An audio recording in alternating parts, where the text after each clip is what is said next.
Okie day folks, today we're diving into another pinup in the shape of Runa, Dwarven Beauty by Artisan Guild. She's a really fun sculpt with huge personality and is the perfect model to practice getting deep into some classic fantasy textures. She's got lots of exposed skin alongside leather and metal and stone and wood, plus it's another thirsty ass busty pinup model that is this time quite usable in your own fantasy RPG adventures.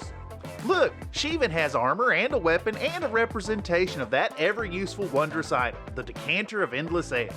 This magic item is sure to slake the thirst that our sexy little lass will induce in the belly of the beholder. Anyhow, we'll slap our diminutive warrior down on this swag bag base by secret weapon that's been kicking around my collection for at least 6 million years now and lock her in place forever with a generous dollop of some extra thick superglue cured instantly with a dribble or two of some BSI Instaset, ready to move on in on the standard fare in the form of a unifying primer coat of Stynel Res Gray followed up with some heavy dry brushing of 70.951 Vallejo White. I think here I was kinda going for a bit of a slap-choppy approach rather than a zenithal coat, ever with the intention of working with some translucent tones to take advantage of that underpainting. Of course, as is tradition around here, we're just gonna overpaint it and basically negate any kind of advantage that this grisaille pre-paint would deliver to our uncolorative endeavors. As y'all saw with those colors, the contrast paint on the barrel definitely captures the undercoating's gradient, but the skin tones just obliterate anything that would be given over by a zenithal or slap-chop starting point. I still contend that there's maybe some value in picking out the raised areas as you go into the project, but honestly, if you're so far along in your painting career that you're waxing poetic about the values of a zenithal prime as you cover up that useful guide and just go on about your own path through the mini painting process, it stands to reason that you could probably save some headache and claw back a bit of time investiture by just bypassing that wasted step after your prime job. Embrace the inner artist that lives within your brain meats and expresses itself through well-defined neuronal activity through your fingertips. And if you ain't yet a seasoned artiste through osmotic absorption of endless hours of YouTube-fed brainwashing, all you gotta do is just learn to paint good. Digressing, I'm obviously not above that brainwash thinking perpetrated by people on the internet pretending that they know what they're talking about when they tell you how to rub pigments all over your miniature simulacrums of busty dwarven adventurers. So once again, I've walked right into the trap of pretending that the slap-chop undercoat did any good in the process. Save yourself some headache and learn from my mistakes here, and maybe don't be so quick to believe some nonsense fed into your process by talking heads on the interweb. It ain't exactly misinformation because there is some value in the zenithal approach sometimes, but I think that some of these creators, myself included, just can't see the forest for the trees, or the butthole for the bees, or something like that.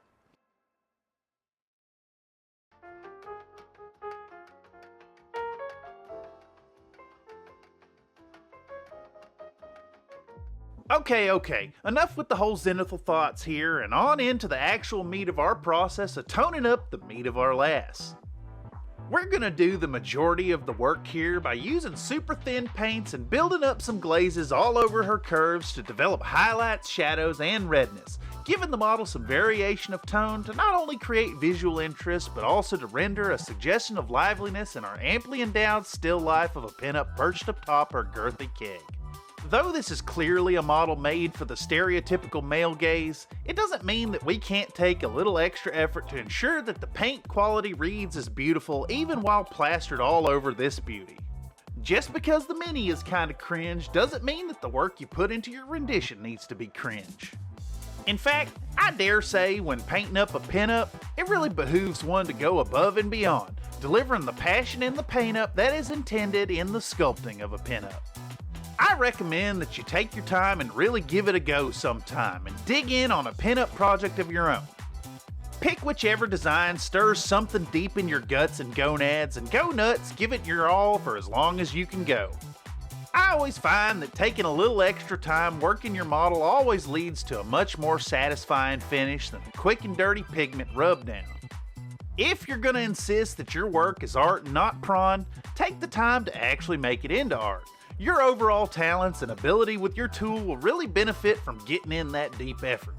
Practice makes perfect, I hear they say, and in this case I also believe that longevity in your efforts also stems from that practice.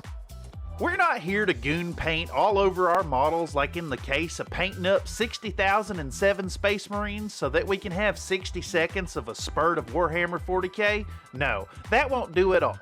Instead, we're edging into a long session of glazing those curves so that we not only render a painterly product, but also reinforce our stamina when it comes to getting down for long periods of pigment application. As always with glazing efforts, it's going to be a back and forth process to build up colors on the model until we've achieved a satisfying blend of tones that starts to really render an intended effect over the topography of our canvas.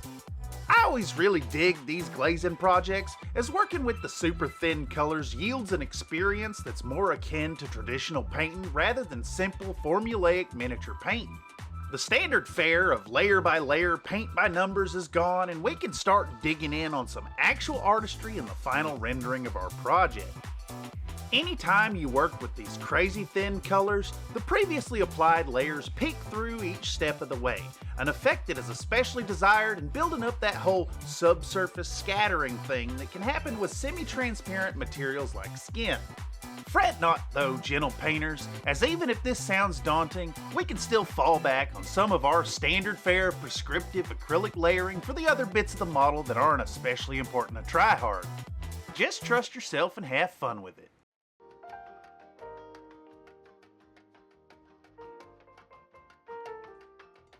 With the majority of the work done and layered up, we're going to dig back in with some precise application of colors to bring out the final details on our model. We want to take our time with each brush stroke here, coming in with elements that could potentially stain the work that we've done so far, so it'll do to be even more careful with each addition of pigment. Here we're taking some time to go all around the metallic parts of the model, giving some love to the barrel hoops as well as the ridges on her helmet. Though we just want to have fun with it, we've got to slow way down, taking a ton of care to lay this layering down onto the Mini with precision. After all, even the tiniest amount of metallic paint will show up as unwanted sparkles on the already finished surface. Think of it like glitter and give an appropriate amount of caution as well as drying time, especially if you're going in right after with a targeted wash like I am here. Nobody wants an ink going in and lifting stray bits of shiny stuff off of the shiny parts and depositing them elsewhere where they ain't wanted or needed.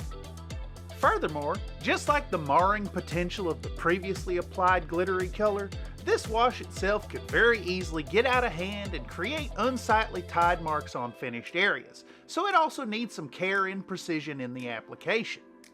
I guess what I'm getting at during this section here is that any of these detailing marks could easily upset the work that we've done so far, so a little extra effort in upholding precision is not only warranted, but wholly necessary. That's going to hold true all the way through detailing the flagstone base of our little Dwarven Beauty. We'll be applying multiple base tones, another heavy ink wash, and even a final layer of dry brushing over details what amount to framing elements of our composition. Throughout all of that work, we have to give respect to that work we've done so far, and strive to not mar any of it with unsightly tones that'll throw off the colors that define our subject's constituent parts. Everything so far has been defined deliberately, and it wouldn't take much more than a quick slip of the brush or a lapse in concentration to undo efforts that took a significant portion of our overall time budget to render. Anyhow, we'll blast on through that basing and then portion out a little more time to dig in on the final detailing, starting with layering some bony tones on these horns. This particular detail is always so fun to me, as we're still painting with a precise hand, but we're also applying illusory details, making it up as we go. Attention, the brown zone is for immediate loading and unloading only. With them final details done up, it's time for the final detail, arguably the most important make or break moment for the composition.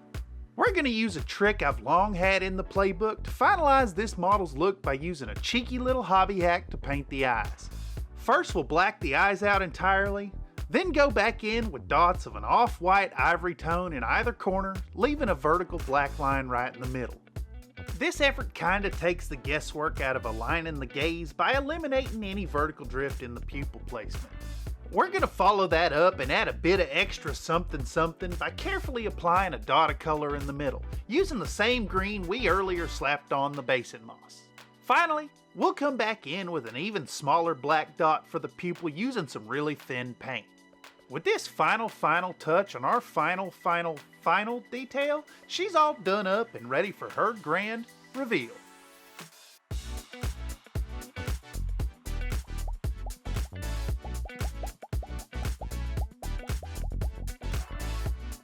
Big thanks to all of y'all out there for watching another installment of 10-Minute Minis right here on Country Fried Meanies.